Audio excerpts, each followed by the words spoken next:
अस्सलाम वालेकुम नाज़रीन, कल्याण न्यूज़ में भलीकार माया हमीदा अंजुम। नाज़रीन, इमरान खान असांजी रेड लाइन आहे, हदफ़ खां पोइ ते न हटंदासीं। KPK जे वॾे वज़ीर अली अमीन गंडापुर पंहिंजे हिकु बयान में चयो आहे त हक़ ऐं सच जो साथ ॾींदासीं।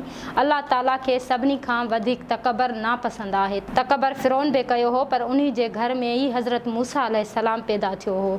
ॿिए तरफ़ KPK जे इतलात बाबति सलाहकार बैरिस्टर सैफ चयो आहे त अली अमीन गंडापुर जो काफ़िलो पंहिंजी मंज़िल तरफ़ ॿीहर रवानो थी वियो आहे।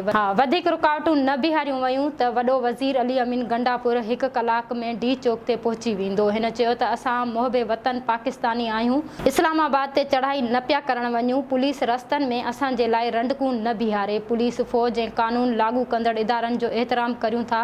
बैरिस्टर सैफ चयो आहे त असां पंहिंजा आइनी ऐं कानूनी हक़ वठण जे लाइ नुक़्ता आहियूं। कानून लागू कंदड़ इदारनि जे अहलकारनि खे दरख़्वास्त आहे त अवाम सां न टकरायो।